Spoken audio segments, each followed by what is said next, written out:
Selamat datang di Alur Donghua. Kali ini Mimin akan cerita novel The Crown, Emperor of Eternity. Sebelum mendengarkan, jangan lupa subscribe, like, komen, dan share ya, biar Mimin tambah semangat. Selamat mendengarkan. Melanjutkan episode sebelumnya, ayo ikut saya pergi ke halaman surgawi. Orang tua itu melirik ke semua orang, dan dengan lambaian lengan bajunya, beberapa makhluk roh terbang mendekat dari kejauhan. Setelah melihat ini, semua orang melompat ke makhluk roh terbang dan terbang menuju kejauhan di bawah kepemimpinan lelaki tua itu. Ketika kamu sampai di halaman surgawi, saya pikir kamu akan tahu apa itu pengekangan. Chanli menatap Chu Kuang-seng dengan dingin lalu menginjak Yuanding dan terbang menjauh. Ekspresi Chu Kuang-seng tetap tenang dan sepertinya ada kilatan dingin di matanya yang membuka lalu menutup. Chanli kan, saya harap Anda tidak bertindak terlalu jauh ketika Anda sampai di halaman surgawi.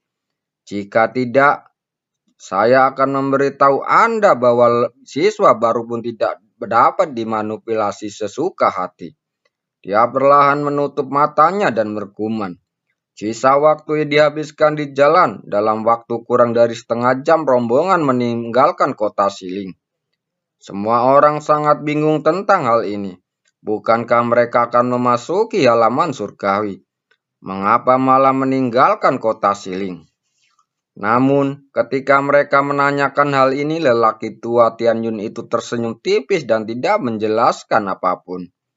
Melihat ini, semua orang hanya bisa menekan keraguan batin mereka dengan terus bergerak maju.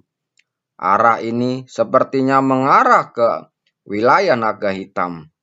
Di atas makhluk roh terbang, Chu Kuang-seng mengangkat kepalanya dan melihat ke depan. Matanya berkedip-kedip. Itu benar. Setelah mendengar ini, Hiu Loveng yang di sampingnya juga melihat ke kejauhan dan berkata dengan terkejut.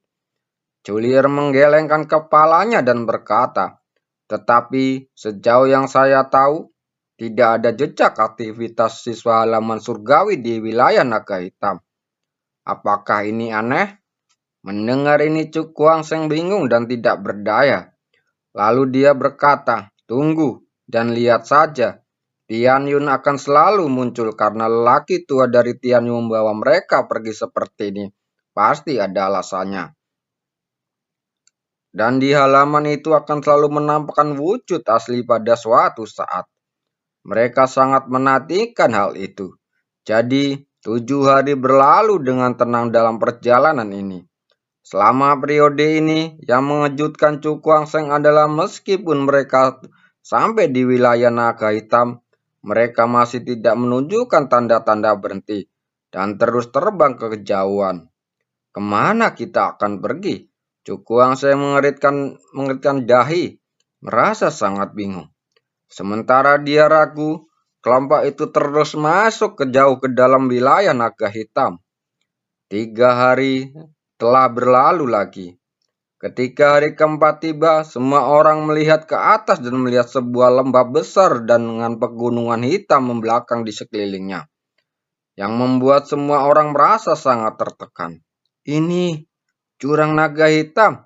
Hiu Loveng mengangkat kepalanya dan melihat kejauhan. Mobil matanya sedikit menyusut dan dia berkata dengan sangat terkejut. Jurang naga hitam? Chu Kuang-seng menatap dengan kebingungan. Yang disebut jurang naga hitam tidak mengacu pada medannya, tetapi menggambarkan tempat yang sangat berbahaya. Hiu Loveng menjelaskan dengan sungguh-sungguh. Jika tebakanku benar, jurang naga hitam ada di depan. Hiu Loveng menjelaskan dengan sungguh-sungguh. Jika tebakanku benar, jurang naga hitam ada di depan. Hiu Loveng merenung sejenak lalu berkata lagi, sebagian besar orang di jurang naga hitam dicari oleh semua kekuatan di wilayah naga hitam.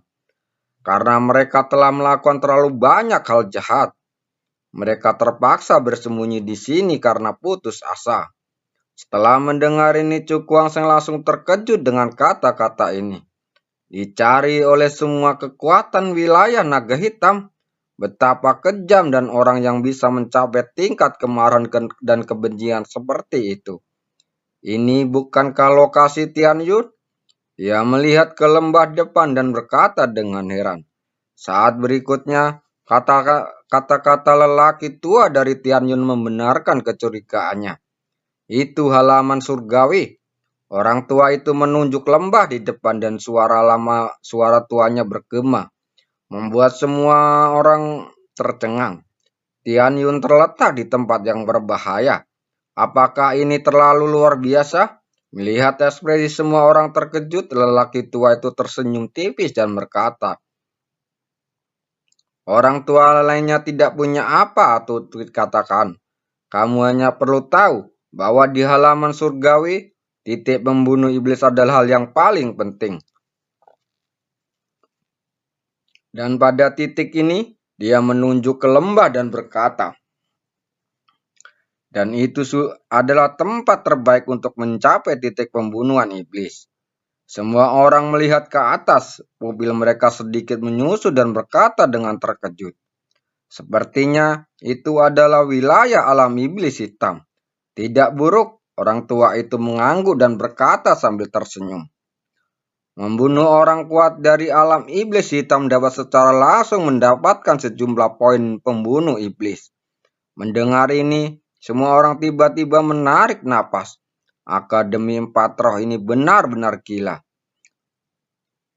Halaman surgawi tidak hanya dibangun di jurang naga hitam, tetapi metode yang dapat mendapatkan poin pembasmi iblis juga sangat berbahaya.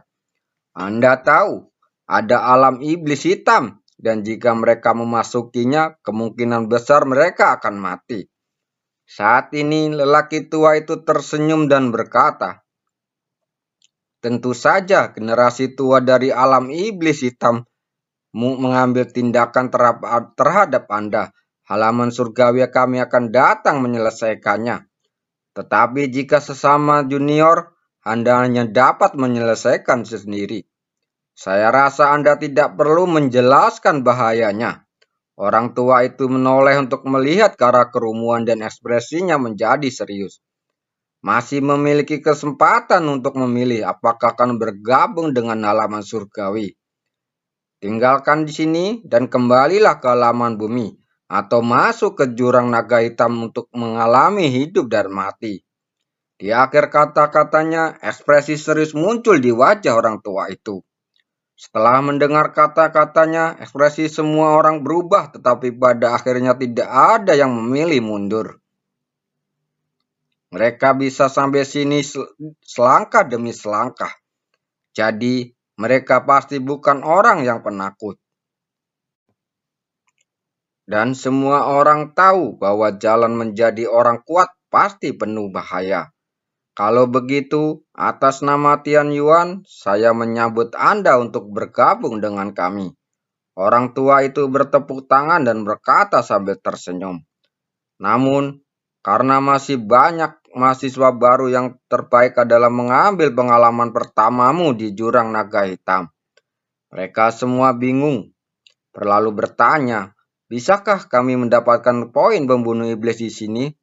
Tentu saja bisa. Orang tua itu tersenyum dan berkata, di jurang naga hitam ada juga banyak orang dari alam iblis hitam. Jika kamu bisa membunuh orang-orang ini, bisa mendapatkan poin pembasmi iblis yang sesuai. Semua orang kagum setelah mendengar kata-kata ini. Satu-satunya yang memiliki keberanian untuk membangun halaman surgawi di tempat berbahaya seperti ini adalah Si Ling Yuan. Tugas pertamamu saat memasuki halaman surgawi adalah pergi ke jurang naga hitam dan mendirikan sekte. Orang tua itu memandang semua orang dan berkata dengan samar, sehingga membuat semua orang menjadi lesu. Mendirikan sekte?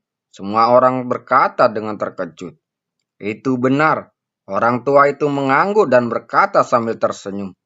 Tian Yun bukanlah keberadaan yang nyata. Dapat dikatakan bahwa seluruh jurang naga hitam dan sekte manapun yang didirikan oleh siswa Tian Yun adalah milik Tian Yun. Tugas pertama Anda adalah mendirikan sekte sendiri. Anda pasti sudah mengumpulkan beberapa pengalaman dalam hal ini. Begitu kata-kata ini keluar, suasana di tempat kejadian tiba-tiba memadat. Mendirikan sekte di jurang naga hitam berbeda dengan di halaman bumi, yang membutuhkan pembunuh berdarah untuk mendapatkan tempatnya sendiri. Satu demi satu sosok jatuh dari langit dan berlari berbagai lembah. Dan orang-orang ini adalah murid baru Tian Yuan. Setelah lelaki tua dari Tian Yuan meninggalkan misi untuk mendirikan sekte, dia menghilang tanpa memberitahu mereka bimbingan apapun. Dalam hal ini, banyak siswa baru Tian Yuan merasa sangat tertekan. Mereka baru mengenal jurang naga hitam dan bahkan tidak mengetahui hubungannya. Jika Anda ingin memulai dari awal dan mendirikan sekte Anda sendiri di tempat yang penuh darah, itu lebih sulit daripada mencapai langit. Saudara King Ming, menurutmu berapa banyak siswa baru yang dapat menyelesaikan misi dan mendirikan sekte sendiri? Chang Li memandang pria berbaju hijau dan di sampingnya dan berkata dengan tersenyum. Mendengar ini, King Ming menggelengkan kepalanya sedikit dan berkata dengan santai. Kekuatannya terlalu buruk, sulit bagi siapapun untuk berhasil. Chang Lin tersenyum dan kilatan dingin di matanya.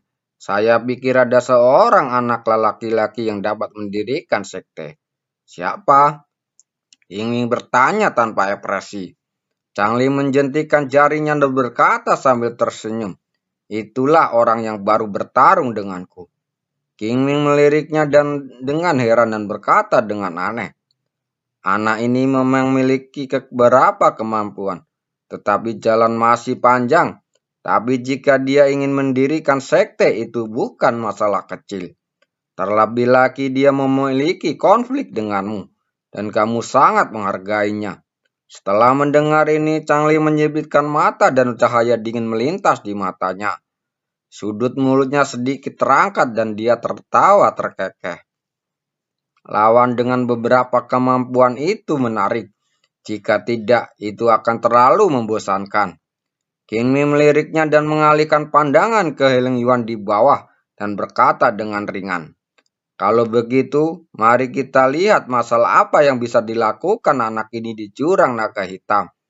Kita lihat saja nanti. Chang Lin tersenyum lembut dan memandang ke arah lembah di bawah. Melihat ini, sosok King Ming menghilang di langit. Master Sekte, area di depan adalah wilayah pengaruh Sekte Heliong. Kita harus berhati-hati. Hyolofeng menunjuk tidak jauh dan berkata dengan ekspresi serius. Mendengar ini, Cukuang Seng mengangguk. Jurang naga hitam adalah tempat yang benar-benar berbahaya. Bahkan yang kuat di alam 9 kuali bisa jatuh, apalagi mereka. Berhati-hatilah saat memasuki jurang naga hitam. Cukuang Seng melambaikan tangannya dan memimpin menuju lembah. Setelah melihat ini, semua orang di Kuanmen mengikutinya. Melihat sekeliling dengan ekspresi waspada. 10 menit kemudian, begitu Cukuang Seng dan yang lainnya melangkah ke jurang naga hitam, mereka merasakan aura darah mengalir ke wajahnya. Seperti yang diharapkan dari jurang naga darah. Seharusnya ada pertarungan berdarah di sini belum lama ini. Cukuang Seng melihat ke depan dan menemukan genangan darah yang terlihat jelas di kedua sisi lembah. Setelah mendengar kata-kata ini, ekspresi semua orang di Kuanmen menjadi sangat serius. Dalam arti tertentu, Tian Yuan telah melepaskan diri dari kategori menara gading. Di sini, tidak ada yang memberi Anda jaminan untuk hidup. Jika ingin bertahan hidup, Anda harus mengandalkan diri sendiri. Tuan, di mana kita harus memulai mendirikan sekte? Hui Wenchen dan Hyolofeng saling memandang dan berkata dengan ekspresi yang serius. Berhasil tidaknya masalah ini terkait dengan apakah mereka bisa mendapatkan pijakan di jurang naga hitam. Mari kita lihat dulu dan tunggu sampai kita memahami situasi di area ini. Cukuang Seng melirik ke depan dan berkata dengan suara dalam. Mendengar ini, semua orang mengangguk dan terus bergerak maju. Dan tak lama kemudian, ketenangan itu dipecahkan oleh suara angin yang dalam dan menekan telinga. Tekanan angin yang kencang menempa mereka, Cukuang Seng mendongak dan melihat batu-batu besar yang tak terhitung jumlahnya berguling dari kedua sisi lembah dan menghantam mereka. Begitu telapak kakinya menyentuh tanah, sosoknya melonjak. Pada saat yang sama, kekuatan spiritual yang luar biasa menyapu dan berubah menjadi gelombang besar, menghantam batu-batu besar itu. Batu-batu besar itu langsung berubah menjadi bubuk dalam sekejap mata. Ratusan batu besar yang menutupi seluruh lembah menghilang. Keluar, tatapan Cukuang Seng diarahkan ke suatu tempat dan berteriak dengan dingin. Hehehe, kamu punya beberapa keahlian. Suara dingin terdengar dari setiap sudut lembah, membuat orang sulit mengidentifikasi lokasinya. Karena kamu tidak ingin menunjukkan kepalamu, maka aku akan memaksamu untuk keluar. Cukuang Seng mencibir dan cahaya kemasan dan menyilaukan mengembun di atas kepalanya. Dan akhirnya berubah menjadi Buddha emas yang besar. Suara Buddha agung, gelombang suara emas yang luar biasa melonjak seperti air pasang, menutupi seluruh lembah. Ah, serangan jeritan melengking tiba-tiba terdengar, dan kemudian puluhan sosok berpakaian hitam berguling turun dari lembah kedua sisi dan jatuh ke bawah. Ingin melarikan diri, mata Cukuang Seng tajam tertuju pada suatu tempat dan dia melompat. Keluar, dia mengambil bidikan dengan satu telapak tangan, dan cahaya glasir berwarna mengembun berubah menjadi segel berwarna jernih. Segel kaca itu jatuh dengan cepat langsung menghancurkan beberapa batu besar, memperlihatkan kawah yang besar di bawah. Dan di dalam lubang tersebut ada seorang pria berbaju hitam tergeletak berlumuran darah. Pria itu memandang Cukuang Seng dengan ekspresi ngeri. Dia tidak dapat membayangkan bahwa bocah ini yang tidak terlihat luar biasa ini benar-benar bisa meledak dengan kekuatan yang begitu kuat. Ikut aku. Cukuang Seng meraih bahu pria berbaju hitam itu dan menjatuhkannya ke lembah. Apakah dia memimpin anak buahnya untuk menyerang kita secara diam-diam? Hiu Loveng menunjuk ke arah pria berbaju hitam yang tergeletak di tanah. Cukuang Seng mengangguk dan berkata, ya, batu-batu besar yang tiba-tiba jatuh itu disebabkan oleh orang-orang ini dan anak buahnya. Sial, itu sungguh kejam. Hiu Loveng mengutuk dengan marah. Jika mereka baru saja terkena bongkahan batu tersebut, sebagian besar dari mereka akan terluka parah. Katakan padaku, siapa kamu? Dia bertanya dengan sengit. Mendengar kata-kata ini, pria berbaju hitam itu hendak mencibir. Namun, tiba-tiba dia melihat sekilas tatapan dingin Cukuang Seng dan lalu bergidik. Kami dari desa Heyun. Mata Cukuang Seng berkilat dan dia menatap dingin pria berbaju hitam itu. Melihat ini, pria berkulit hitam itu tidak berani mengabaikan dan berkata dengan tergesa-gesa. Desa Henyun adalah kekuatan yang sangat kuat di sini. Dalam jarak 10 mil itu adalah wilayah kami. Apa identitas Anda? Pria bermata hitam itu berkedip dan berkata, wakil pemimpin desa awan hitam. Ekspresi Cukuang Seng berubah. Bahkan salah satu wakil kepala desa sudah setengah langkah menuju ranah Ciuding. Jadi, kepala desanya kemungkinan besar telah memasuki ranah Ciuding. Ceritakan padaku, aku memerlukan informasi rinci tentang situasi di desa awan hitammu, kata Cukuang Seng dengan tenang. Mendengar hal ini, pria berbaju hitam itu menggertakkan gigi lalu menceritakan semua informasi tentang desa Heyun. Cukuang Seng menyentuh dagunya dan merenung dalam waktu lama. Lalu menatap Hiu Loveng dan yang lainnya dan berkata, semua sepertinya aku telah menemukan tempat untuk mendirikan sekte. Di mana mereka saling berpandangan. Dengan kaget mereka bertanya berserempak. Desa Heyun. Sebuah suara samar terdengar. Menyebabkan semua orang yang hadir membuka mata karena terkejut. Terima kasih telah mendengarkan.